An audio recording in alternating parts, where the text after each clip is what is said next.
Chapter 9. The Deadly Commands. Agni-Sikha's face twisted with fury when he learned the field was ploughed and the seeds neatly piled once more. His fists clenched and his eyes burned with suspicion. It had to be her, Rupa-Sikha.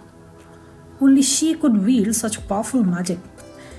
Yet he kept his voice calm, his words dripping with false cheer.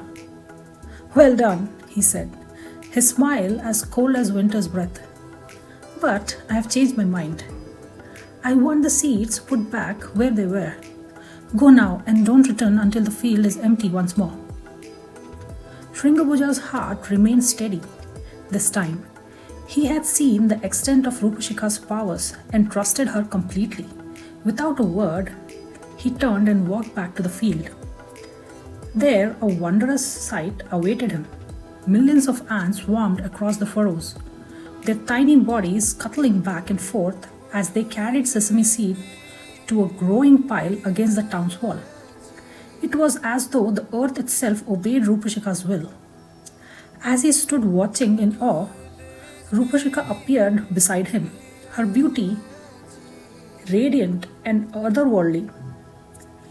"The danger isn't over yet," she warned, her voice soft but urgent. "My father is relentless. He may summon his allies from distant lands, those who share his wickedness. Whatever new trial he gives you, seek me before you obey. I'll send my messenger to guide you to a safe meeting place." Shringabuja nodded, his resolve firm. He would face any challenge if it meant winning her heart. When he returned to Agni-Sikha, the magician merely raised his eyebrow. He had expected nothing less. "You are a resourceful young man," he sneered. "But let's see how clever you are beyond my borders." A wicked glint flickered in his eyes. "We must invite my brother, Rupa-Sikha, to the wedding. He lives in an abandoned temple a few miles from here. Ride there at once and call to him from outside. 'Rupa-Sikha, your brother Agni-Sikha invites you to my wedding with Rupa-Sikha tomorrow. Come without delay. Then return swiftly, for more tasks await before the sun rises on your wedding day.'" A chill ran through Shringabuja. There was malice behind this order, a deadly intent lurking beneath the surface. He left the palace, his mind whirling with doubt. How could he complete this errand without falling into Agni-Sikha's trap? As he neared the gate where he had first gone to sow the seeds, a young boy approached him, his face familiar, his eyes bright with mischief. "Follow me, my lord," the boy whispered. The voice was unmistakable. Rupa-Sikha in disguise. She led him to a tree where a magnificent horse stood awaiting, its mane gleaming like silver in the sunlight. The creature whined softly, pawing the ground with eagerness. "This is Marut," Rupa-Sikha explained, her voice low and urgent. "He will carry you safely, but you must listen carefully. When you call out your message, turn at once and flee. Do not hesitate. Look behind you at all times, for danger will be at your heels." For beneath her cloak, she produced 4 objects: a bowl of earth, a jar of water, a bundle of thorns, and a blazer filled with glowing charcoal.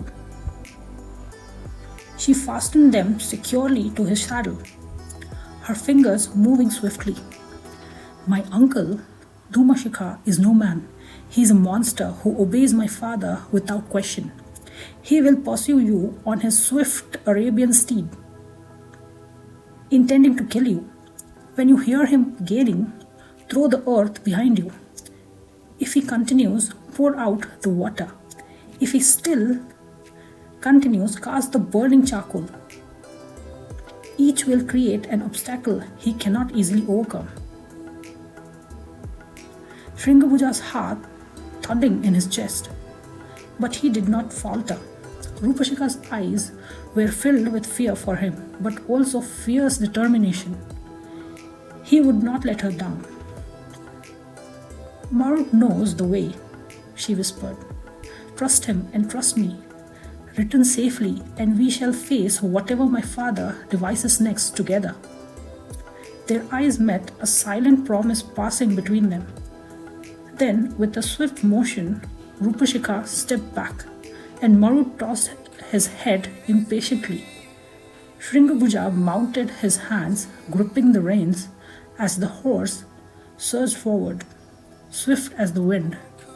He did not look back, but he felt her gaze following him, a whisper of hope against the storm of danger awaiting him at the temple of Dhumashika.